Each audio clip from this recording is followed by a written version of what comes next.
অনেক অনেক ধন্যবাদ আপনাকে আপনার প্রশ্নের জন্য। আপনি দেখছেন Bashundhara kings presents the football show এর at a time. Nabil Khan, কি ধরনের প্রশ্ন আপনি পেলেন? মিক্স আপ চলেন তাহলে আমরা রিয়াল মাদ্রিদ একটা করে শুরু করে দেই। আচ্ছা বলুন। এম ফেরদৌসের প্রশ্ন, জি, এত ছোট বয়সে ব্রেকআপ, এই প্রথমেই আপনার এই প্রশ্নটা, লামিন এখন ফুটবলে 100% মন দিতে পারবে? ভাই এটা হচ্ছে একটা ভালো জিনিস, এইভাবে দেখেন আপনি। মানে উনি হচ্ছে গিয়ে একজন, লামিন ইয়ামালের ফুটবলে মন দেওয়াটা তো বার্সেলোনার জন্যই জরুরি, তো ওই হিসেব করেই তিনি বলেছেন যে 100% মন দিতে পারবে কি না। এখন দেখুন, মন দেওয়ার ব্যাপারটা তো আলাদা। আপনি যখন খেলছেন তখন যদি আপনার মনে সেই মানে পুরনো প্রেম জেগে ওঠে, তখন তো আবার আরেক মুশকিল, সেটা তো হওয়ার উচিত। আবার এইটা তো আপনার এমন হতে পারে পুরনো প্রেমকে দেখানোর জন্য, হ্যাঁ, ঠিক আছে, আরো বেটার একান্তই লামিন ইয়ামালের ব্যাপার। লামিন ইয়ামাল একজন গ্রোন আপ বালক, 18 বছর বয়স হয়েছে, তিনি যে কোনো কিছু তার সাবালক হয়েছেন, হ্যাঁ, সবই করেছেন, এবং তার ব্যক্তিগত ব্যাপার আর কি। হ্যাঁ, তো যাই হোক, তবে এখন আমরা আশা করতে পারি যে মানে এই দুনিয়াটাই এমন, বুঝছেন, একটা এল ক্লাসিকোর হার আপনার জীবনটা উল্ট পাল্ট। এল ক্লাসিকো গেল, আপাও গেল। আচ্ছা, যাই হোক, লেটস মুভ ফরওয়ার্ড। চলেন আমরা একটা করে। এই আপা নিকি নিকোল আপা, না বটে 25 বছর বয়সী আর্জেন্টাইন, হ্যাঁ, তিনিও চলে গেছেন। উনি কি আর্জেন্টাইন নাকি? আর্জেন্টাইন, হ্যাঁ, আর্জেন্টাইন। ও, এইসব তো মাইন্স, এইগুলা ভালোই জানেন দেখি, মাইন্সের গার্লফ্রেন্ডের খবর। ভালোই নাবিল খান, ভালোই চলছে। যাই হোক, আমরা সামনের দিকে যাই। ওই টাইপ আরেকটা প্রশ্ন, কামরুল ইসলাম সজীবের প্রশ্ন হচ্ছে, রাতে ম্যানচেস্টার ইউনাইটেড ড্র করলো, বেচারা ফ্র্যাঙ্ক কিলেট কবে চুল কাটতে পারবেন বলে আপনারা মনে করেন? দেখেন ভাই, টানা 5 ম্যাচ জেতা যে এত সহজ কাজ নয়, এটা আপনারা নিশ্চয়ই বুঝতে পারছেন। ধরেন চতুর্থ ম্যাচে এসে ড্র, সেটা পঞ্চম ম্যাচে ড্র হতে পারতো। 5টা ম্যাচ না হারাই যেখানে ইউনাইটেডের জন্য একটা বড় সাফল্য বলে মনে হচ্ছে, সেখানে টানা 5 ম্যাচ জেতাটা খুব কঠিন কাজ অনেক সময় হয়ে যেতে পারে। সো এটা উনি যে পণটা করেছেন, উনি যদি একটু বুঝে শুনে করতেন, আমার মনে হয় তাহলে ওনাদের লাইফটা ইজিয়ার হইতো। এবং আমি কালকে আপনার আরেকটা দেখছিলাম, মিম ম্যাটেরিয়াল দেখছিলাম, যে ওই 5 ম্যাচ ধরেন নেক্সট 5টা ম্যাচে ইউনাইটেড জিতলো, তাহলেও আলটিমেটলি তার কতদিন লাগবে ওই টাইমটা আমার এই মুহূর্তে মনে নাই। লোকটার জন্য আসলে খারাপ লাগছে, কি সুন্দর ছিলেন, আমাদের মতো না, আরো ছোট চুল ছিলেন, সেখান থেকে এখন কোথায় চলে গেছেন। ইয়াটা ভালো হয় নাই আর কি, যে মানে 5টা উইন, মানে টাইমিংটা আপনার এটা মানে এইভাবে না, 5টা অপরাজিত থাকা হলে আমার মনে হয় কাজটা ভালো থাকে। ইউনাইটেডে থাকি। অনিমেষ হালদারের প্রশ্ন, শেসকো কি এখন টিমের সাথে তাল মেলাতে পারছে না? এখনো টিমের সাথে তাল মেলাতে পারছে না। লাস্ট ম্যাচেও সহজ কিছু সুযোগ গেল, গোলে কনভার্ট করতে পারেনি। কোচ কি পরবর্তীতে তাকে 90 মিনিটস খেলাবে কিনা? দেখুন, বেনিয়ামিন শেসকো কেবলই এসছেন, আমার কাছে মনে হয় না উনি এরকম কোনো ঝামেলায় পড়েছেন। বরং আমি কালকের ম্যাচেও দেখলাম যে তিনি ভালোই কানেক্ট করছিলেন, একেবারে মন্দ না। ফার্স্ট হাফ ইউনাইটেড ভালোই করছিল, আমি মোটেই এটা নিয়ে শঙ্কিত না। আপনি ইয়োকেরেশের দিকে তাকাতে পারেন, 7-8টা ম্যাচ তিনি গোললেস থাকার পরে একবার যখন গোল করা শুরু করলেন, করতেই থাকছেন এখন। এইটা এই গোলের আগেও তো আপনার মাঝখানে একটা ব্রেক গেছে, কিন্তু ইয়োকেরেশের গোল করা ওটা অল্প, একেবারে অল্প, সপ্তাহ 2 কয়েকটা ম্যাচ। কিন্তু এইটা নিয়ে আমি একেবারে চিন্তিত না। তিনি প্রতি ম্যাচেই তিনি ইম্প্যাক্ট রাখছেন। শেসকোর ব্যাপারটা আমার কাছে মনে হয় না যে এটা নিয়ে এখনই চিন্তা করা, বরং এরকম কয়েকটা ম্যাচ তার যাবে যখন তিনি গোল করতে পারবেন না। কিন্তু স্ট্রাইকারদের ব্যাপারটা এরকম যে একবার গোল করা শুরু করলে অভ্যস্ততা হয়ে যায়। শেসকোর ব্যাপারে এখনই কনসার্ন হওয়ার মতো কোনো কিছু, আপনি যদি ম্যানচেস্টার ইউনাইটেড ফ্যান পার্সপেক্টিভ থেকেও বলেন, আমার কাছে মনে হয় যে না, এখনো পর্যন্ত সেই সময়টা এসছে বলে মনে হয় না। কিন্তু এইটা আবার বলে রাখি যে তিনি এখনো ওয়ার্ল্ড ক্লাস নন, সেই জায়গায় তাকে পৌঁছাতে হবে। ম্যানচেস্টার ইউনাইটেড নিয়ে আরেকটা প্রশ্ন আছে, এটা দিয়ে ইউনাইটেড পার্টটা চুকিয়ে ফেলা যায়। ম্যানচেস্টার ইউনাইটেডের এমডি মাসুম, তার প্রশ্ন, ম্যানচেস্টার ইউনাইটেডের ডিফেন্ডারদের হেড দিয়ে বল ক্লিয়ার করার অনেক বড় দুর্বলতা আছে কিনা, এইটা উনি জানতে চেয়েছেন। মানে ওনার কাছে মনে হচ্ছে ওই ফার্স্ট গোলটা, সেকেন্ড গোলটা, দুইটাই তো একটা ক্রসের ফল, এবং একটা তো বিরাট বড় জটলা থেকে একটা গোল হয়েছে। দেখেন, হেডে গোল করার দুর্বলতা তো হিসাবে থাকা উচিত না, হেডে বল ক্লিয়ার করা, হ্যাঁ, থাকা উচিত না। মানে যেখানে ম্যাগুয়ার, ডিলিক্টের মতো ওই রকম প্লেয়াররা আছেন, এইটা আমার কাছে ঠিক ওরকম মনে হয় না। যেটা মনে হয় যে ইউনাইটেডের এখনো সেট পিস ডিফেন্ডিং এ দুর্বলতা রয়ে গেছে, যদিও ওগুলো সেট পিস না যেখান থেকে গোল খেয়েছে, কিন্তু এরিয়ালে যেটা হচ্ছে যে হয়তো গোলকিপারের সঙ্গে কমিউনিকেশনটা এখনো ওই পলিশড পর্যায়ে যায় নাই, যেখানে গোলকিপার কমান্ড দিয়ে আগে এসে বলটা ধরে নেবেন, যেটা আগের ম্যাচে চেলসির রবার্ট সানচেজ কয়েকবার করেছেন টটেনহ্যামের সঙ্গে। এরকম কিছু সম্ভবত ঘটে নাই। সো মানে এই দুর্বলতা আছে, কিন্তু সেই দুর্বলতার কারণটা আসলে কি, এইটা জাজমেন্টাল বা টিম কম্বিনেশনের এরর হইতে পারে, কিন্তু এই ছাড়া আর কোনো যুক্তি আসলে খাটে না। এরিয়ালে দুজনই ভালো, ম্যাগুয়ারের কথা বলেন, ডিলিক্টের কথাও। ইনফ্যাক্ট আপনার লেমেন্সের পারফরম্যান্সটাই দেখেন, তিনি তো বেশ ভালো পারফর্ম করছেন, কিন্তু এইটা একটা পারফেক্ট পিক হয়েছে ম্যানচেস্টার ইউনাইটেডের জন্য সোফার। মানে লং রানের জন্য ভালো ভালো গোলকিপার হয়েছে। MMR মামুন রেজা, তার প্রশ্ন, বায়ার্নের হ্যারি কেইন, ওলিজে, লুইস দিয়াজ ও সার্জ গেনাব্রি এরা দারুণ ফর্মে আছে, এমন কোন দল আছে কিনা, ধরেন হচ্ছে ফরওয়ার্ড লাইন সবাই আসলে গোল করছেন, এইটা তো এই সিজনে আসলে আপনার অন্য কোন দলে আপনি এটা খুঁজে পাবেন না। ধরেন হ্যারি কেইনের গোল আছে 12টা, না তারপর আপনি কম পাবেন, অন্য কোন টিমে আপনি কম পাবেন আর কি। মানে 12-5-4-4 তাদের গোল এই চারজনের কাছে। লুইস দিয়াস 5টা গোল করেছেন। অন্য দলগুলোর মধ্যে ধরেন একদিক দিয়ে কিলিয়ান এমবাপ্পে কিন্তু হচ্ছে টানছেন, ভিনিসিয়াস এর পরে আছেন, কিন্তু এরপর ভিনিসিয়াসের পরে আপনার রিয়াল মাদ্রিদের গোল স্কোরার খুঁজতে গেলে সেটা হচ্ছে আর্দা গুলার কাছে আপনার যেতে হবে, 3টা গোল। বার্সেলোনায় ওইভাবে আসলে কেউই ডাবল ডিজিট বা ধরেন 60টার উপরেও গোলের জায়গায় যেতে পারেন নাই। অন্যদিকে কি আছে আপনার পিএসজির কথা, লাস্ট সিজনে আমরা দেখেছি পিএসজি প্রচুর গোল করে, এই সিজনে তো ওই জায়গাটা যেহেতু দেমবেলের মিসিংটা, বারকোলা ধরেন গোল করছেন 4টা-5টা গোল বারকোলার এখন পর্যন্ত, অ্যাজ এ টিম হিসেবে সবগুলো ম্যাচ খেলেন না সেইটা তো আপনার না। বায়ার্ন মিউনিখের যে ফ্রন্ট লাইন যেটা একসাথে ফায়ার করছে, যেটা আমরা তো আগেও আসলে একবার বলেছিলাম যে ওই ফ্রন্ট লাইনের খেলা দেখে আপনার কাছে মনে হইতে পারে যে রিবেরি, রোবেন এরা মনে হয় চলে এসছে, কিন্তু মানে এইটা কতদিন কন্টিনিউ করে এটা একটা দেখার বিষয়। তাদের ফ্রন্ট লাইনে সবাই গোল করতেছেন। সো এইটা এইরকম বায়ার্ন মিউনিখের এই লেভেলটা এখনো কারো রিচ করা হয়নি এই মুহূর্তে, তবে সিজনের পরের দিকে হয়তো সেটা দেখলেও আমরা দেখতে পারি। আচ্ছা, গেলবার যেমন আপনার পিএসজিতে আমরা সেটা দেখেছি, সবাই গোল করেছে পরের দিকে গিয়ে, হ্যাঁ ফার্স্ট হাফে না। আচ্ছা, মাইনো চুয়েট, মাইনো চুয়েটের প্রশ্ন হচ্ছে, which ending was biggest upset of football, Eden Hazard, Philippe Coutinho এবং অস্কার? তিনজনের তো আসলে এন্ডিংটা যেরকম মনে হয়েছিল সেরকম হয়নি। হ্যাজার্ডেরটাই আমি বলবো। আচ্ছা, আমার কাছে আমি বলবো যে হ্যাজার্ডের এন্ডিং না, আমি বলবো হচ্ছে অস্কারেরটা। মানে কোন হিসাবে আমি বলি, হ্যাজার্ডেরটা, হ্যাজার্ড যা করার পুরা পটেনশিয়াল পিক করে নিয়েছে, কিন্তু রিয়াল মাদ্রিদকে একদম মারাত্মক ড্রপ করছে। ফিলিপ কুতিনিওরটা এরকম যে ফিলিপ কুতিনিওর ক্যারিয়ার পুরোটা ঘাটলে আপনি দেখবেন যে ফিলিপ কুতিনিও লিভারপুলের টাইমটাতে ক্লিক করছে, not during his inter Milan time, not in Barcelona, পরে তো আর কোনো জায়গাতেই না। আবার আর অস্কারেরটা হয়েছে এরকম যে অস্কার তার প্রাইমে যে সময় খুব ভালো করছিলেন, সে সময় তিনি চাইনিজ সুপার লিগে চলে গেলেন। সো অস্কারের আক্ষেপটা আমার কাছে একটু বেশি। হ্যাজার্ডকে আমি মন ভরে দেখতে পেরেছি, হ্যাজার্ডের আমার খুব একটা আফসোস নাই। রিয়াল মাদ্রিদে ভালো করলে হয়তো আর একটু ভালো হইতো, কিন্তু আমরা পরে গিয়ে বুঝেছি যে এইডেন হ্যাজার্ড আসলে রিয়াল মাদ্রিদে থাকলেও 1-2 সিজনের বেশি আসলে তিনি আর ডেলিভার করার মতো পরিস্থিতি থাকতেন না। কিছু কিছু ফুটবলার থাকে যে একটু আগেই ফুরিয়ে যান, এইডেন হ্যাজার্ড এরকম ছিলেন, আগে শুরু করেছেন, আগে শেষ হয়েছে। অস্কারের এই কারণে আমার আক্ষেপটা একটু বেশি, যে অস্কারের আমার মনে হয় দেওয়ার আরও অনেক কিছু ছিল, যেটা চাইনিজ সুপার লিগের কারণে আর হয় নাই। যেটা এখন সৌদি লিগে দেখেন, সৌদি লিগ থেকে প্লেয়ার আসলে ন্যাশনাল টিমে কল পায়, চাইনিজ সুপার লিগ থেকে এইটা খুব কম হতো আসলে। আর ধরেন হ্যাজার্ড তো হচ্ছে যেখান থেকে তিনি পিকে থেকে তিনি রিয়াল মাদ্রিদে গেলেন, এরপর তার যে ধাপ করে পড়ে যাওয়াটা আসলে ওইটা অন্যরকম পড়ে যাওয়া, এক্স্যাক্টলি, মানে একেবারেই খাতায় পাতায় না থাকা পড়ে যাওয়া। আচ্ছা, পরের প্রশ্ন, মেহেদি আনাস, টটেনহাম 6টা সাবস্টিটিউট করালো কিভাবে?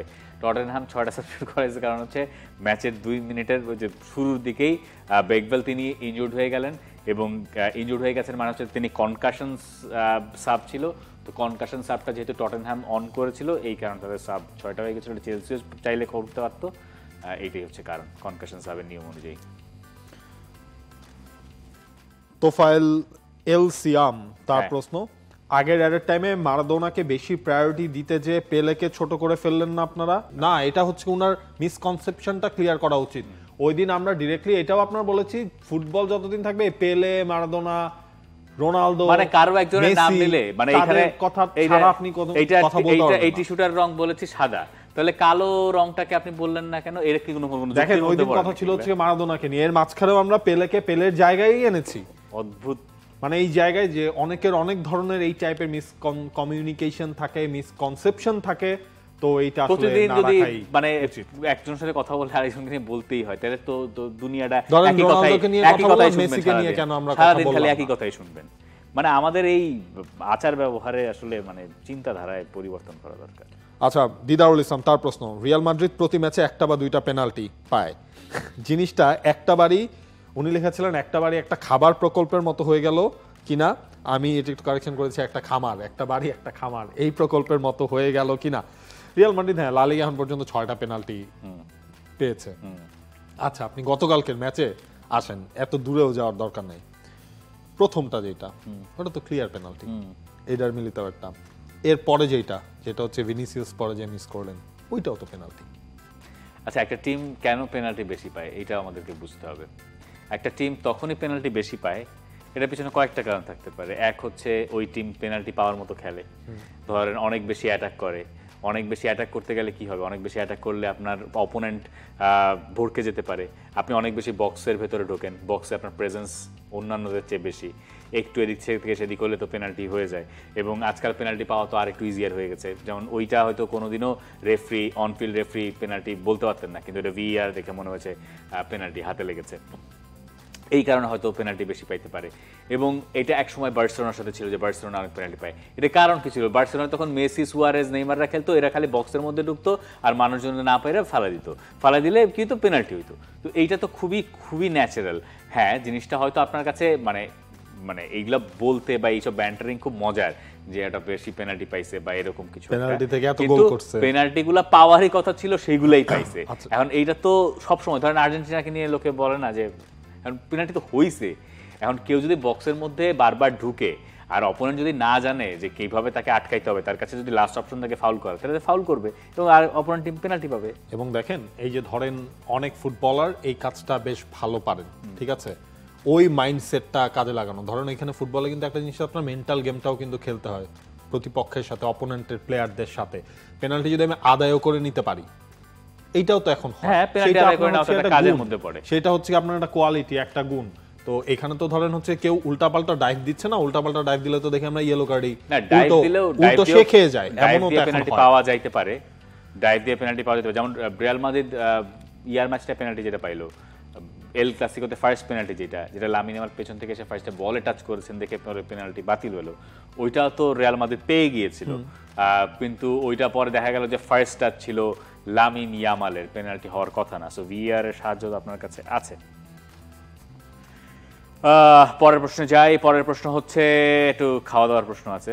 মোহাম্মদ আহমদুল্লাহ তার প্রশ্ন, ওনার প্রশ্ন হচ্ছে স্টার্ট বেন সেল, হ্যাঁ স্টার্ট বেন সেল লোন, ওকে, আলু ভর্তা, আলু ভাজি, আলুর তরকারি, আলুর সবজি। আলুর সবজি আবার কি জিনিস? আলুই তো সবজি। আলু ভর্তা, আলু ভাজি, হ্যাঁ, আলুর তরকারি। আলুর তরকারি কি হইতে পারে? ধরেন মুরগি দিয়ে আলু হইতে পারে, গরু দিয়ে আলু হইতে পারে, যে কোনো কিছু হইতে পারে, আলুর ঝোল হইতে পারে, আলুর দমও হইতে পারে, আলুর দম হইতে পারে। হ্যাঁ, ঠিক আছে। আচ্ছা, আলুর তরকারিকে আমরা আলুর দম ধরে নিলাম। ওকে, আর আরেকটা কি? আলুর সবজি। আলুর সবজি, আলুর সবজি হইতে পারে ধরেন যে কোনো সবজির সাথে আলু, আলুর পরিমাণটা বেশি, আধিক্যটা বেশি। আচ্ছা ভাই, আলু ভাজির উপরে পৃথিবীতে আলু আমার কাছে ভাজির কোনো কিছু কিছু নাই, আলু লাগে ভাজি না। স্টার্ট, আলু ভাজি স্টার্ট, আলু ভর্তা আমার কাছে, আলুর দম না, আলু ভাজি আর আলুর দম যদি থাকে তাহলে আই উড প্রেফার আলুর দম। আলু ভাজি আর আলুর দম, দুঃখিত, আলুর তরকারি তো আলুর দম করে ফেলেছি, আলুর দম আমার স্টার্ট। আলুর দম উইথ পরোটা, লুচি, এনিথিং, আলুর দম স্টার্ট। বেঞ্চ আলু ভাজি, আলু ভর্তা, not a big fan of আলু ভর্তা।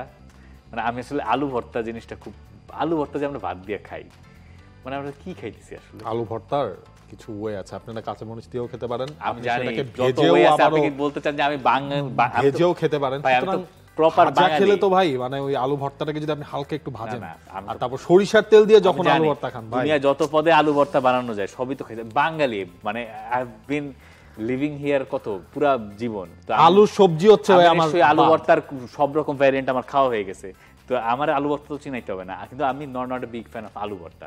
কারণ আমার কাছে মনে হয় যে আলু ভর্তা যখন ভাত দিয়ে খাইতেছি মানে মূলত পানির সাথে পানি মিশিয়ে খাইতেছি।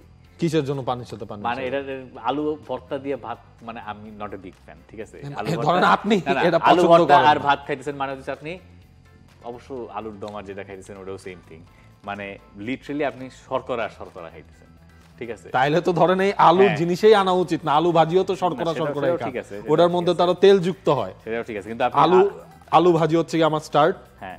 আলুর দম হচ্ছে গিয়ে বেঞ্চ, সেল হচ্ছে গিয়ে আপনার আলুর সবজি, কারণ আলুর সবজি তো আলুর সাথে কি দিব এটাও ডিপেন্ড করে, আলুর সাথে আর ধরেন লোন। পটল দিলে তো খাবো না, ঠিক আছে? এটা ধরেন হ্যাঁ এক মানে কি কি মিক্স করছেন, অনেকে লাবড়া টাইপের করে, হ্যাঁ। তো ইট ডিপেন্ডস, বাট আলু ভাজি ভাই আলু ভাজির উপরে কিছু আচ্ছা না। আলুর সবজি সেল করে দিলাম, সরি হ্যাঁ সেল করে দিলাম, আর লোনে রাখলাম আলু ভর্তা, এত সমালোচনার পরেও আলু ভর্তাকে রাখলাম আমি।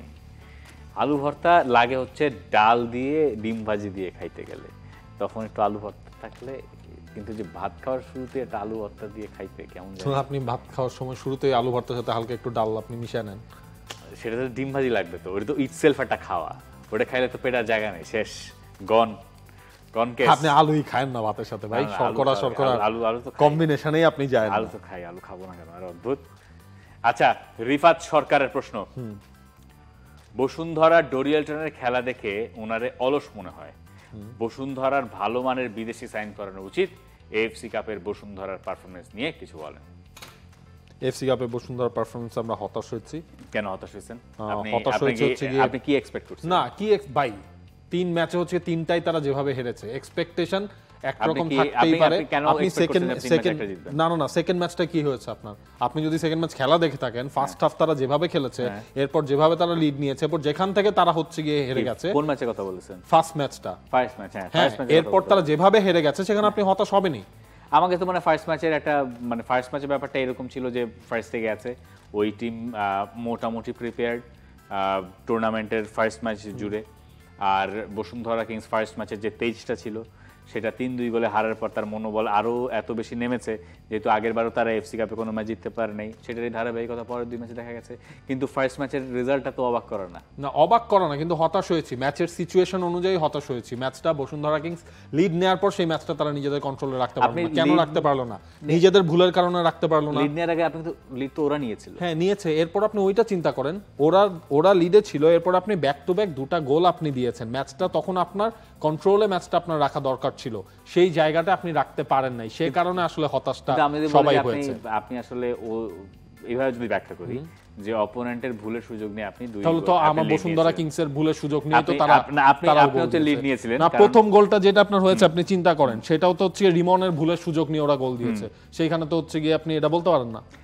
এইটা তো আমি বলতে চাচ্ছি যেটা হওয়ার কথা সেটাই হয়েছে, হ্যাঁ মানে এখানে ধরেন কিন্তু সেটা সেরকম নাও হতে পারতো, জিনিসটা কিন্তু হচ্ছে সেটা গিয়ে না এরকম। হতে পারার সম্ভাবনা অনেক ক্ষীণ, নট লাইক মানে না, অবশ্যই ওই তাই। ম্যাচটা তখন পর্যন্ত যে স্টেজে ছিল হ্যাঁ। সেটা not like that. In fact Bashundhara kings ওই ম্যাচের ফার্স্ট হাফটা ভালো খেলেছে, এরপর তাদের যে ড্রপ ডাউন Fight হলো, করেছে তারা। হ্যাঁ এরপর তাদের যে ড্রপ ডাউন হলো, সেই ড্রপ ডাউনটাই হচ্ছে আলটিমেটলি 3টা ম্যাচে হয়েছে। আপনি লাস্ট কিন্তু যে ম্যাচটা যতবার খেললো ওরা কুয়েতে, অ্যাটাকে গেছে আপনি কি ততবার অ্যাটাকে যেতে পারছিলেন ফার্স্ট ম্যাচে? আমার তো মনে হয় না। না তাহলে সেটা হয় না। তারা তো গোল তারা করবেই তো হচ্ছে naturally। না, এখানে আপনি হচ্ছে তাদেরকে আগে আপনার বেরিয়ে রাখতে বসুন্ধরা কিংসের যেটা টার্গেট ছিল, আমি কাউন্টারে হচ্ছে গিয়ে লঞ্চ করব, মানে অ্যাটাকিং টিমের এগেইনস্টে আপনার অ্যাটাকিং এই খেলতে হবে সেটা তো সবসময় না, তাদের স্ট্র্যাটেজি সেটা ছিল, সেটা ফার্স্টের দিকে ওয়ার্কআউট যেটা খুবই করেছে, স্বাভাবিক যে কাউন্টার অ্যাটাকিং হইতে পারে, তারপর আপনার এই কিন্তু লাস্ট সেটা যে ওয়ার্কআউট করেছে এটা আমি বিশ্বাস করছি না। মানে যেখানে তফাৎটা আপনি বলছেন যে কাউন্টার অ্যাটাকিং সিস্টেমটা ওয়ার্কআউট করেছে ফার্স্ট হাফে, এটা আমি মানে এটার সাথে আমি একমত না। কেন না? কারণ আমি একমত না, কারণ হচ্ছে আপনি শুধুমাত্র একটা গেমের 20-25 মিনিটের ফেজ দিয়ে আপনি এটা দাবি করতে পারেন না যে আপনি ভালো খেলছেন। Game is 90 no minutes. No আমি কিন্তু একবার বলিনি তারা ভালো খেলেছে। হ্যাঁ, কিন্তু তাহলে এটা কিভাবে দেখেন আসলে হংকং চায়নার এগেইনস্টে ম্যাচটার মধ্যেও হ্যাঁ। আমরা সবাই বলেছি ফার্স্ট হাফে বাংলাদেশ ভালো খেলেছে, ফার্স্ট হাফে first বাংলাদেশ half-এ, হ্যাঁ বাংলাদেশ ভালো খেলেছে। খেলছে, তখন কি হচ্ছে কি ম্যাচের এই 20-25 মিনিট স্টেজ ধরে ম্যাচটাকে এইভাবে আমরা ইভালুয়েট করি না, তখন তো ইজ আ বিগ ম্যাচ, 90 মিনিটসের ম্যাচ, এইটাও তাদের জন্য হচ্ছে বিগ ম্যাচ এটা ছিল। তো সেরকম ছিল না, না, না। এটার কন্ডিশন ফার্স্ট হাফ শোনেন, সেরকম ছিল না। 90 মিনিটসের মধ্যে আপনি এই যে একটু হ্যাঁ। আগে বলেন 20-25 মিনিটকে পুরোটার জন্য জাজ করা উচিত না, তাহলে ওই ম্যাচেরও আপনার না না, এটা 45 মিলে না মিনিটকে তো, জাজ করা মিলে উচিত না। না। কেন ওটা তো বাংলাদেশ আর হংকং চায়নার যে 45 মিনিটস, 45 মিনিটস এর মধ্যে হংকং চায়নার তো একটা অন টার্গেটেড শটস নাই, 45 মিনিটস এর মধ্যে তো হংকং চায়নার কারণ কোনো অ্যাটাক নাই, বাংলাদেশের প্ল্যান সেখানে ওয়ার্কআউট কোনো করেছে, attack নাই। বাংলাদেশ যেটা করতে চেয়েছে, তাই না, অ্যাটাক নাই। হ্যাঁ। এবং সেকেন্ড হাফেও যখন আপনি আসবেন তখন সেকেন্ড হাফে 75 মিনিটসের পরে বাংলাদেশের খেলা পাল্টে দিয়েছে। যখন আপনি তারপরে 90 মিনিটের স্পেকট্রামে এই ম্যাচটা দেখবেন, তখন আর 25 মিনিটস আপনি ভালো খেলছেন এটা থাকে না, তখন জিনিসটা স্পেকট্রামটা তো ছড়ায় যাচ্ছে। কিন্তু দিন শেষে ওই 25 মিনিটসটাই কারণ হয়ে যায়। বাংলাদেশ ওই ম্যাচেও শেষ 25 মিনিটসে বা শেষ 5 মিনিটসে গোল খেয়ে আপনার ম্যাচটা হলো। দিন শেষে কিন্তু ওই 5 মিনিটের ভুলটাই পুরো 90 মিনিটসকে জাজ করবে। 5 মিনিটের ভুলটা 90 মিনিটসকে জাজ করতে পারে, অবশ্যই করে, কিন্তু ব্যাপারটা এরকম না। মানে যেটাকে আমরা ফার্স্ট ম্যাচটাকে বসুন্ধরা কিংস ভালো খেলেছে বলে যে একটা না, ফার্স্ট ম্যাচে আপনি দিন Fight শেষে টা ভালো, দিয়েছে, দিন এটা শেষে বলার আপনি সুযোগ ভালো নাই। খেলতে ভালো খেলেছে সেটা এটা বলার বলার সুযোগ সুযোগ নাই। নাই, exactly, সেটাই তো আমি that বললাম, is the দিন point. শেষে ভালো, কারণ ফুটবল বাই রেজাল্টের খেলা, এই ভালো খেলা কেউ মনে রাখে না। কোনো লাভ কোনো নেই। ওই হংকং এর সাথে আর ভালো বাংলাদেশ কি খেললো, ভালো খেলাটাকে ওইটাকে মানুষ ভালো মনে খেলা রাখে বলা না। যাবে কিনা এটা নিয়ে আমি তো বললাম এই তর্ক হতে ম্যাচের পারে। কোন একটা পার্টিকুলার স্টেজে দিন শেষে ধরেন ওই রেজাল্টটাই, ওই বাংলাদেশ হংকং চায়নার সাথে ওই 45 মিনিট ভালো খেলেছে, লাভ কি হলো? দিন শেষে বাংলাদেশ হেরেছে। না না, ওই ম্যাচে 45 মিনিট বাংলাদেশ ভালো খেলেছে তা না, বাংলাদেশ ওই ম্যাচ ভালো খেলেছে পুরোটাতেই, ইন্ডিভিজুয়াল এর বাংলাদেশ হেরেছে। ইন্ডিভিজুয়াল এররও তো আপনার ম্যাচের উপরেই পড়ে। উপরেই পড়ে, বসুন্ধরা কিন্তু কিংসের individual ওই error ম্যাচটাতেও তো you আপনি cannot বলতে fix। পারবেন রিমনের ইন্ডিভিজুয়াল মিসের কারণে বাংলাদেশ হেরেছে, বসুন্ধরা কিংস হেরেছে। কোনটায়? রিমনের ইন্ডিভিজুয়াল মিসের কারণে, হ্যাঁ। রিমন এবং ইমানুয়েল সান্ডের ইন্ডিভিজুয়াল মিসের কারণে ওই ম্যাচে প্রথম গোলটা বসুন্ধরা কিংস ফার্স্ট গেমটাতে। হ্যাঁ, ফার্স্ট গেমটাতে অবশ্যই আপনি একটা স্পেসিফিক গোলে একজনের দায় খুঁজে পাবেন, ট্রু, একজন দুজনের দায় আপনি সেটাই বলছি। খুঁজে পাবেন। ওই বাংলাদেশ হংকং চায়না ম্যাচেও যেহেতু আপনি বললেন ইন্ডিভিজুয়াল এররের কারণে হেরেছে, এই জিনিসটাও আসলে সেটাই হয়েছে। কিন্তু আপনি এখন বলেন যে মানে কই ছিলাম আমরা, কোন আলোচনায় ছিলাম? ওই যে পারফরম্যান্স, হ্যাঁ, হতাশ হয়েছি। হতাশার সেটা না, কথা হচ্ছে যে আপনি কেন বলছেন, আমাকে এটা বুঝান যে আপনি কেন বলছেন আপনি যে এইটা হওয়ার ছিল না। আমি তো একবারও বলিনি এটা হওয়ার ছিল না। হ্যাঁ। আপনি আমার যে পয়েন্টটা ধরেছেন যে আপনি কেন হতাশ হয়েছেন, হ্যাঁ। আমি ওই ম্যাচের সিচুয়েশনে যেখানে তারা ছিল সেখান থেকে পুরো আসরের বাকি জায়গায় তারা যেভাবে ড্রপ ডাউন করেছে, আমি সেখানে হতাশ হয়েছি। কিন্তু ফার্স্ট ম্যাচের তুলনায় পরের ম্যাচগুলোর অপোনেন্ট কি তার চেয়ে তুলনামূলক সহজ ছিল? না, তিনটা অপোনেন্টের মধ্যে কোনোটাকেই আপনি হচ্ছে বসুন্ধরা লেভেল থেকে সহজ আপনি বলতে পারবেন না, বা যেই তিনটা ম্যাচের তিনটা রেজাল্ট হয়েছে সেটা হওয়ারই কথা ছিল। হ্যাঁ, আপনি সেটাই সেকেন্ড হয়েছে। ম্যাচে আসেন, সেকেন্ড ম্যাচের ফার্স্ট থেকে আপনি প্রতিবার আপনি নিজের অর্ধে আপনি আবদ্ধ ছিলেন এবং অপোনেন্ট আপনাকে একের পর এক অ্যাটাক করে যাচ্ছে, তখনই তো আসলে বোঝা যাচ্ছে যে আপনি অলরেডি অনেকখানি চাপে এবং আপনার ওই পাশে আসলে তেমন কিছু নাই। এবং ওই পাশে যখন আপনার টানা গোলের সুযোগ আপনি পেয়েছেন, টানা না বেশ কয়েকটা গোলের সুযোগ পেয়েছেন, সেই জায়গাটাতেও আপনি মিস করেছেন। ওই যে ডোরিয়ালটন হচ্ছে সেই জায়গাটাতেই মিস করেছিল। এই ধরনের ম্যাচে আপনি হচ্ছে গিয়ে যে খুব ডমিনেটিং পারফরম্যান্স করতে পারবেন, সেটা হচ্ছে গিয়ে আপনার আগে থেকে ওই মাইন্ডসেটে আপনার থাকলে চলবে না, কারণ বাস্তবতা বুঝতে হবে, প্লেয়ারদের ওই লেভেলটা বুঝতে হবে। ওই জায়গায় হচ্ছে গিয়ে আপনার ডোরিয়ালটন যে খেলেছে, আপনি লোকাল লিগ ডোরিয়ালটনকে দিয়ে পার করে দিতে পারবেন, সেটা আরো একবার হচ্ছে গিয়ে এই সিজন ডোরিয়ালটন যেভাবে খেলছে সেটা প্রমাণ করে। কিন্তু এই ধরনের কম্পিটিশনে যেতে গেলে আমার মনে হয় আরো বিগ প্রোফাইলের, আরো প্রুভেন প্লেয়ারদের আসলে দরকার হবে। এই যে আপনার কুয়েত এসসিতে যারা খেলে, তারা আপনার একসময় কুয়েতের ন্যাশনাল টিমেরও হচ্ছে ফুটবলার তারা রয়েছে, এই জিনিসগুলো তো আসলে ফ্যাক্ট করে, এইগুলা দিন শেষে ম্যাটার করবে। কিন্তু এখন কথা হচ্ছে যে আমি যেটাতে আমি অবাক হই নাই একটু, সেটা হচ্ছে যে এই রেজাল্টগুলা মানে এগুলা অপ্রত্যাশিত কোনো রেজাল্ট না।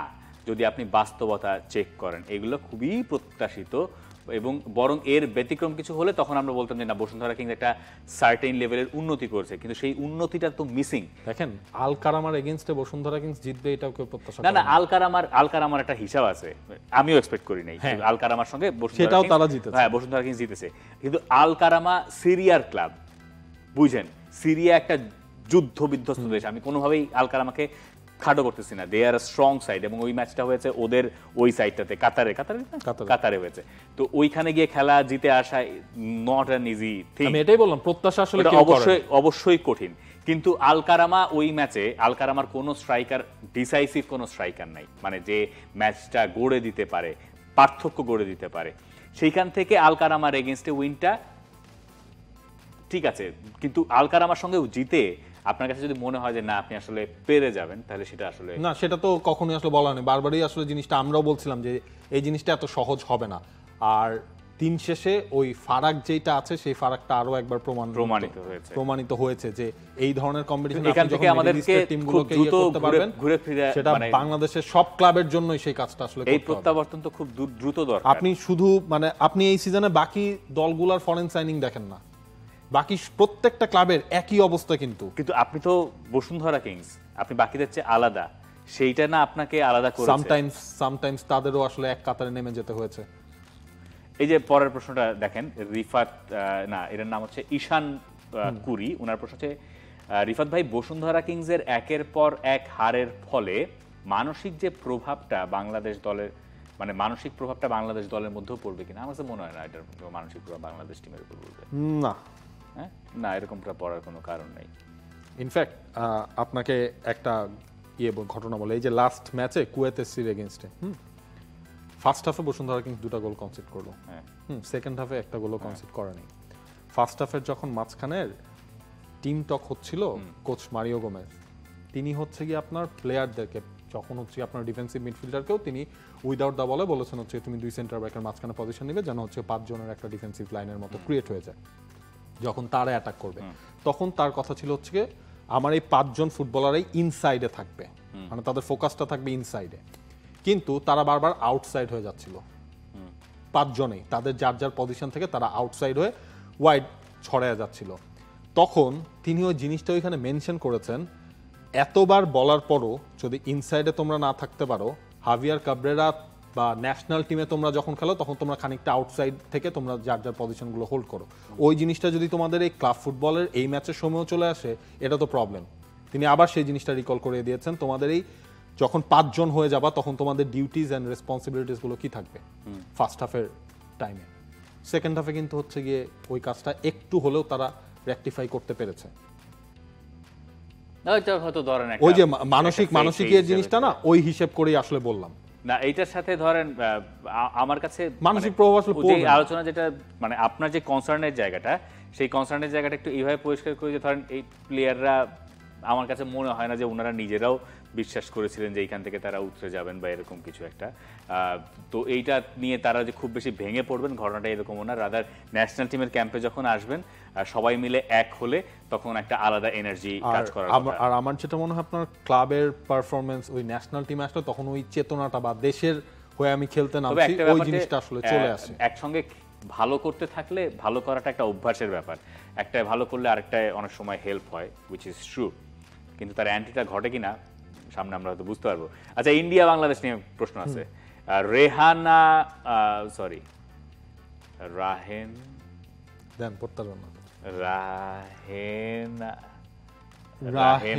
খানম 6295, ঠিক আছে, রাহেনা খানম। তার প্রশ্ন হচ্ছে ইন্ডিয়া কি বাংলাদেশকে ভয় পাচ্ছে, না হলে কেন এতদিন আগে সব দেখে যায়? আচ্ছা, হ্যাঁ, এটার ব্যাখ্যাটা করেন। এটা ব্যাখ্যাটা ওই দিন আমি একটু অবাকই হয়েছি, খুব অবাক হয়েছি আমি খুব অবাক হয়েছি। এগুলা কেন করি আমরা? বাংলাদেশ যেটা ফলো করে না অন্যরা সেটা ফলো করে, এবং অন্যরা যখন সেটা ফলো করে তখন সেটা নিয়ে আলোচনা হলেই আমরা হচ্ছে বানায় দেই প্রতিপক্ষ ভয় পাইছে, চিন্তায় আছে, তারা কি পাবে না পাবে। ভাই, সিঙ্গাপুর ম্যাচের আগে সিঙ্গাপুরের প্রতিনিধিরা দেশে আসছে, দেশে এসে তারা কোথায় থাকবে, কি প্র্যাকটিস করবে, হংকং চায়না ম্যাচের আগেও আসছে। বাংলাদেশ পাঠাইতে পারে না, এটা বাংলাদেশের দোষ। বাংলাদেশ কোন ট্যুরের আগে ওই যে সবাই চলো একসাথে হয়েই যেতে হবে। কেন ভাই, আপনি 10-15 দিন আগে ওই দেশটায় যে আপনি সবকিছু ফাইনাল করে আসেন, আর এটা তো খুব স্বাভাবিক। আপনি হচ্ছে ওভার দ্য ফোন বা হচ্ছে আপনি ভয়েসের মধ্যে আপনি যদি যে জিনিসটা দেখবেন বা শুনবেন, সেই জিনিসটা আপনি যখন নিজে যেয়ে দেখবেন তখন সেটার অন্যরকমই হবে। অন্যরা যা করে ইন্ডিয়াও সেই কাজটাই করেছে, এবং এইটাতে ওই দুরভিসন্ধি খোঁজার আসলে কোনো জায়গা নাই, সুযোগও নাই। যারা খোঁজেন আমার মনে হয় তাদের আরেকটু সেকেন্ড থট চিন্তা ভাবনা করা উচিত। Spot on. মানে এই জিনিস খুঁজতে খুঁজতে আসল জিনিস আমরা এগুলো নিয়ে ব্যতিব্যস্ত থাকি, এবং আগামী কয়েকদিন আমাদেরকে এইগুলো দিয়েই মুড়িয়ে রাখা হবে যে ওখানে গিয়ে কি হয়েছে, এটার কি হাবিজাবি। ওখানে গিয়ে ইন্ডিয়ায় বাংলাদেশ যে ফ্যাসিলিটিসগুলো পেয়েছে যা পায়নি, তার বদলা বাংলাদেশ নিতেই পারে। বাংলাদেশ যেমন যখন হংকং বাংলাদেশে এসছে, বাংলাদেশের ওপর একটা হংকং চায়নার রাগ ছিল যে আমরা এগুলো পাই নাই। বাংলাদেশ যখন হংকং চায়নায় গেছে ঠিকই সেই ফাঁদে তাদেরকে পড়তে হয়েছে।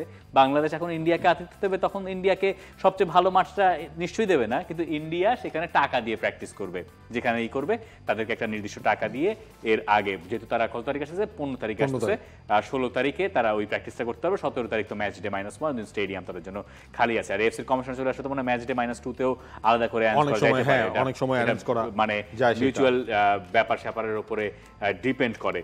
আর এখন তো ইকুয়েশনই নাই আসলে এই দুই টিমের জন্য ম্যাচটা হয়ে গেছে মজাদার এবং একটা ডার্বি ম্যাচ। এখন এই ডার্বি ম্যাচের আগে এই ধরনের আলোচনা থাকে, এগুলো ঝাঁঝ বাড়িয়ে দেয়, কিন্তু আমরা যেন খুব বোকা না বনে যাই, হ্যাঁ, যে একেবারেই মানে একটা সাধারণ ঘটনাকে যেন আমরা খুব হম্বিতম্বি করে না দেখে, এটা তো হয় কি আমাদের মূল জায়গার উপর অনেক সময় ফোকাস হারিয়ে যেতে পারে, এরকম একটা শঙ্কা অনেক সময় থেকে যায়। সো ইন্ডিয়ার কেউই কাউকে ভয় পায় না আসলে, এই যে কেউ কাউকে তারা কোন ধরনের বাংলাদেশে আসার পর কোন ধরনের যেন আপনার ভেজালে না পড়তে হয়, এই জন্য ধরেন তারা আগে থেকে অনেক কিছু এটা নিয়ম রাখতে চায়। এটা নিয়ম। ধরেন আপনি একটা স্টেডিয়াম, যেই ধরেন আপনি কথার কথা লেটসে আপনার খেলা হচ্ছে ইন্ডিয়াতে, ইন্ডিয়ার ওই যেই হোটেলে থাকবেন সেই হোটেল থেকে স্টেডিয়াম যেতে কতক্ষণ লাগে, এটা হয়তো বাংলাদেশ থেকে আমরা একজন বলে দিল ইন্ডিয়া থেকে যে এতটুকু সময় লাগে, কিন্তু আসলে যিনি গিয়ে এটা নিজে দেখেছেন তা সে আরো রিয়েল এক্সপেরিয়েন্স শেয়ার করতে পারবেন টিমের সাথে। সো এইগুলা একটা বড় টিমকে অনেক সময় হেল্প করে। এবং ধরেন ওই জিনিসগুলো কিভাবে কাজ করে, আপনার টিম, আপনি জানেন যে আপনার ম্যাচ হবে ধরেন 8টায়, আপনি ম্যাচ ডে -1-এ প্র্যাকটিস করবেন হচ্ছে গিয়ে ধরেন অ্যাওয়ে টিম যেহেতু বিকেল 5টায় আপনি ধরলেন, এই জিনিসগুলো হয় হচ্ছে আপনার যে প্রতিনিধি আসে সে ধরেন ওই হোটেল থেকে, টিম হোটেল থেকে ওই স্টেডিয়ামে ওই বিকেল 5টার সময় যায়, সে থাকে সে 2-3 দিন থেকে ওই দেখে যে কোন রুটটা দিয়ে যাবে। ধরেন ইন্ডিয়ান অনেকেই বাংলাদেশে আছে, তাদের কাছ থেকে শোনা এক জিনিস, আর যখন তারা এসে সেইটা হচ্ছে লাইভ এক্সপিরিয়েন্স করে, ওদের সাথে কথা বলাচ্ছে আমরা এই রাস্তাটা না দিয়ে যদি এদিক দিয়ে যাই, এই হোটেলে না থেকে যদি এই হোটেলে থাকি, তখন সেটা বেটার হয় কিনা। যেমন তারা অলরেডি নিজেদের দায়িত্ব ইন্টারকন্টিনেন্টালে তারা হচ্ছে বুকিং দিয়ে দিয়েছে। ইন্ডিয়া এটা হচ্ছে প্রপার প্ল্যানিং, আর আমাদের কাছে এগুলো সব। বাংলাদেশকে এই জন্য একটু অন্য হোটেলে থাকছে এবার, যাই না আসলে, মানে এমনিতে না বাংলাদেশ ওই হোটেলেই থাকে।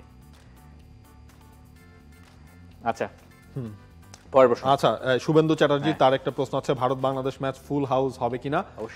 অবশ্যই এই ম্যাচের হাইপ থাকবে অন্যরকম। আর যেহেতু হামজা, সমিত সোম, বাকিরা সবাই দেশের মাটিতে খেলছে, ন্যাশনাল টিমের ম্যাচে এখন প্রচুর দর্শক হয়, টিকিট নিয়ে কারাকারি হয়, হ্যাঁ এই ম্যাচে তো হবেই ভাই। এবং আপনি হিসেব করে দেখেন ইন্ডিয়া যে কোনো ডিসিপ্লিনে ইন্ডিয়া অনেক বছর পর বাংলাদেশে আসছে, ফুটবলের হিসেব করলে তো অনেক বছর। ফুটবলে কবে ছিল? 18 সাফ না,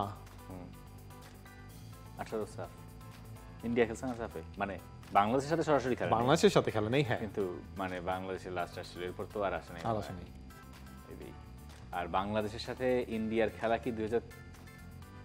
আচ্ছা, এইখানে হচ্ছে যে আপনার একটা বয়স ভিত্তিক একটা টিম মনে পাঠাইছিল, বয়স ভিত্তিক টিম তো পাঠাইছে, আবার বয়স ভিত্তিক আন্ডার-23 পাঠাইছিল একটা, ঠিক আছে, ওইটার একটা হিসাব আছে। আবার হচ্ছে কি আপনার 2003-এর সাফের সময় আসলো, ওইটা আসছে। এরপর হচ্ছে আপনার মাঝখানে একটা এসএ গেমসেও ইন্ডিয়ার টিম এসেছিল। এসএ গেমসটা তো বাংলাদেশ জিতলো, এসএ গেমসটা না, এসএ গেমসের ওইটাতে ইন্ডিয়ার টিম এসেছিল। আচ্ছা, পরের প্রশ্ন, আবার ইউরোপিয়ান ফুটবলে ফিরি। হ্যাঁ, মোহাম্মদ সাগর হাওলাদার ভাই, পিএসজি আর বায়ার্ন, ভাই মাফ করে দিয়েন ভাই, পিএসজি আর বায়ার্ন মিউনিখের ম্যাচে কাকে এগিয়ে রাখবেন? পিএসজি দেখলাম লাস্ট কয়েকটা ম্যাচে ছোট দলের সাথে জয় নিয়ে ফিরতে পারেনি, আর গতকাল ম্যাচেও শেষ মিনিটে কোনো মতে জয় পেয়েছে, আর বায়ার্ন মিউনিখ এখন পর্যন্ত কোনো ম্যাচ হারেনি। তাহলে কি ধরে নেব বায়ার্ন মিউনিখ ফেভারিট? আমি বরং বলবো যে একটু স্কেপটিক্যাল থাকতে, পিএসজির মাঠ ফেভারিট এখানে এই ম্যাচে আমি মনে হয় কাউরে বলতে পারবো না। যদি একটু এজ দেন তাহলে আমি পিএসজির একটুখানি দিতেছি।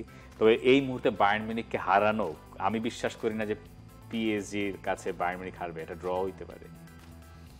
ড্র ফেয়ার রেজাল্ট হবে, ফেয়ার রেজাল্ট হবে কোন পার্সপেক্টিভে? দুইটা টিমেই কিন্তু আপনার হচ্ছে কোনো টিমকে আপনি ফালায় দিতে পারবেন না। এইটার জন্য আমার পয়েন্ট অফ ভিউ থেকে আমার মনে হয় এই ম্যাচটা 50-50 হয়ে যাবে, মানে কাউকে এক ফোঁটাও। পিএসজির মাঠে খেলা ফাইন, আবার আপনার দেখেন যে পিএসজি লিগের যে ফর্ম, শেষ 4 ম্যাচের মধ্যেই আপনার তারা 3টা ড্র করলো। এটা কি এমন হতে পারে যে লিগের ম্যাচে তাদেরকে এখন একটু ঝামেলার মধ্যে পড়তে হচ্ছে, কারণ তারা তো সিরিয়াসলি নেয় না লিগের ম্যাচ? চ্যাম্পিয়ন্স লিগে তো ফর্ম কোনো পড়ে নাই। ট্রু, চ্যাম্পিয়ন্স লিগে তো হচ্ছে লেভারকুসেনকে হচকায় দিছে। হ্যাঁ, এটা এখন আবার লেভারকুসেনকে ভচকানো আর বায়ার্ন মিউনিখকে ভচকানোর মধ্যে দেখা যায়, সেটা তো আর এক ধারায় তো হবেই না। এবং পিএসজি, তবে এটা একটা ক্লাসিক ম্যাচ হবে যেখানে মানে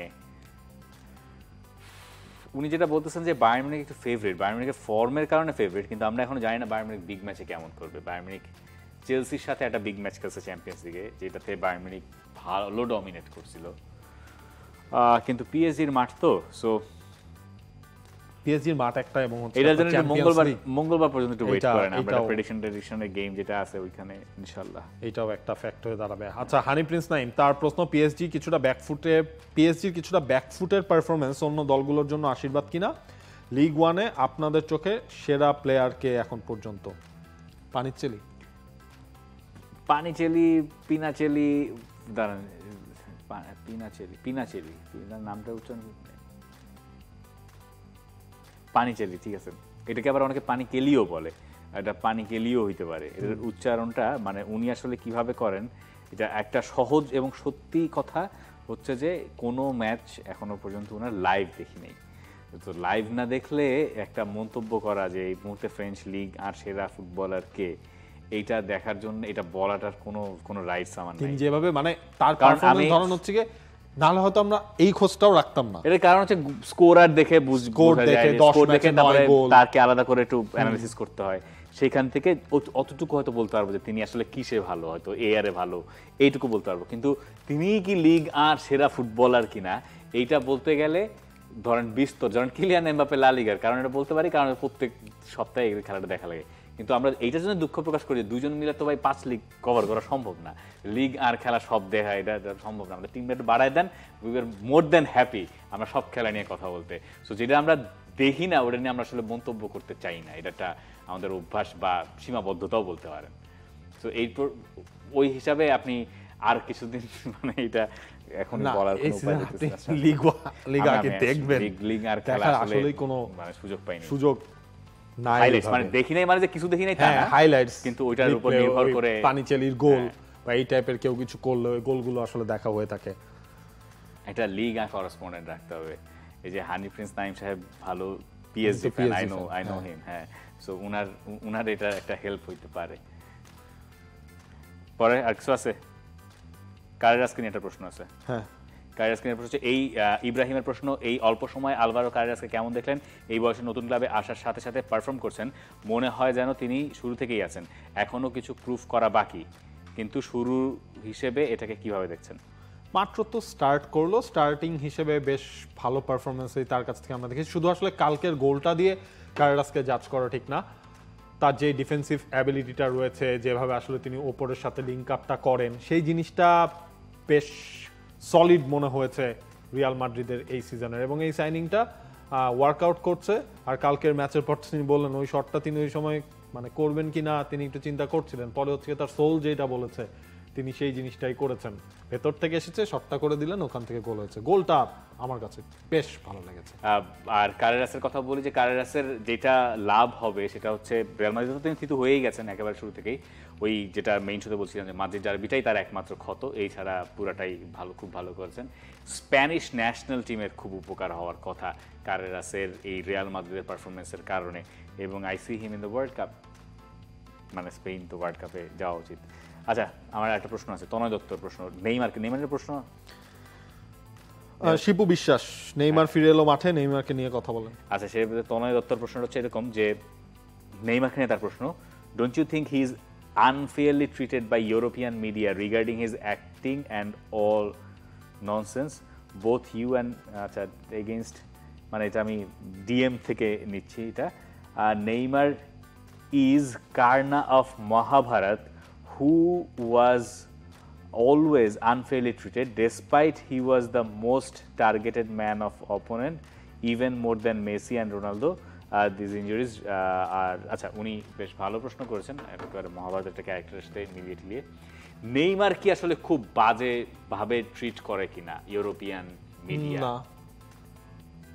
আমার কাছে তো ধরেন সেটা কখনো মানে খুব বাজে ভাবে ট্রিট করে এই সেন্সে বলছি, ধরেন নেইমার পার্টি করছেন, নেইমার পিএসজিতে গেছেন, টাকা উড়াচ্ছেন, বার্থডের যে তত্ত্বটা যে প্রতিবার বার্থডের আগে তিনি ইচ্ছা করে ইনজুর্ড হয়ে যান, মানে এগুলার উৎপাদন তো ওখান থেকে হয়েছে আসলে। দেখেন তাহলে তো হচ্ছে আপনার লামিন ইয়ামালের কেসটা আপনি কি বলবেন? লামিন ইয়ামালেরও তো এখন এইসব পার্টি ফিটনেস নিয়ে প্রচুর কথাবার্তা হয়, এই জিনিসগুলো আসলে বেরো হয়ে যায়। তখন তো ধরেন হচ্ছে তাহলে বলতে হবে ইউরোপিয়ান মিডিয়া লামিন ইয়ামালকেও এই জিনিসগুলো করছে। আর জিনিসটা কি হয় আপনার ওই যে রং চঙার জিনিস আসলে সবার হাইলাইটে আকর্ষণকারী। হ্যাঁ, আপনি ওই ইউরোপিয়ান মিডিয়ার ওইটাও চিন্তা করেন, যখন হচ্ছে গিয়ে ওয়ার্ল্ড কাপ চলে বা ইউরো চলে, তারা কিন্তু হচ্ছে ওই যে ওয়াইফ অ্যান্ড গার্লফ্রেন্ড, তাদের ইংলিশ প্লেয়ারদেরই কে কোথায় যাচ্ছে, কি করছে না করছে, কে কখন টিম হোটেলে যাচ্ছে না যাচ্ছে, এই জিনিসগুলো আসলে সামনে বের হয়ে আসে। আমার কাছে মনে হয় না, আমার কাছেও মনে হয় না যে খুব আনফেয়ারলি ট্রিট করা হয়েছে। মানে আনফেয়ারলি ট্রিট করাটা আমি মানে মিডিয়ার পক্ষ থেকে এইটা আমার কাছে বরং কখনো মনে হয় না। স্প্যানিশ মিডিয়ার প্যাটার্নই ওইটা। স্প্যানিশ মিডিয়ায় যে দেখতেছেন যে আমরা একটা টিম 4-0 গোলে জিতছে, 4-0 গোলে যেতে আছে, আপনি একটা টিম নিয়ে কথা বলবেন, কিন্তু আমরা কথা বললাম কি নিয়ে? ভিনিসিয়াসের পেনাল্টি নিয়ে। বিকজ লা লিগাটাই এরকম, লা লিগার ঘটনা প্রবাহটাই এভাবে আসলে পরিবর্তিত হয়। শেষ আছে কিছু? লাস্ট একটা প্রশ্ন আছে, এটা নাহিদ হাসানের প্রশ্ন। নেগ্রেইরা কেসে যদি বার্সা দোষী সাব্যস্ত হয়, তাহলে পুরনো যে লা লিগা এবং চ্যাম্পিয়ন্স লিগ ট্রফি বার্সেলোনা জিতেছে সেটা নিয়ে নেওয়া হবে কিনা, নাকি বর্তমানে শাস্তি হবে? চ্যাম্পিয়ন্স লিগ তো নিবে না, এটা শিওর। চ্যাম্পিয়ন্স লিগ তো ওইটার মধ্যে ইনক্লুডেড না, আর লা লিগারটাও নেওয়ার কথা না। ট্রফি কোনোটাই হয়তো নিবে না, তবে এটা মানে প্রমাণিত হলে তো বিরাট বড় সমস্যা আর কি। মানে ঝাঁকি খায় বার্সেলোনা, এবং এটা ধরনের হচ্ছে তখন আত্মসম্মানেই লাগার মতো বাজে জিনিস হয়ে যাবে, বাজে ঘটনা হবে। কিন্তু মনে হয় না এরকম কোনো কিছু সরাসরি প্রমাণ আছে কোনো জায়গায়। থ্যাংক ইউ, ধন্যবাদ। For more updates, subscribe to our YouTube channel and click on the bell icon. Follow us on Facebook and Instagram. Download T-Sports app to enjoy exciting games and highlights. Visit tsports.com.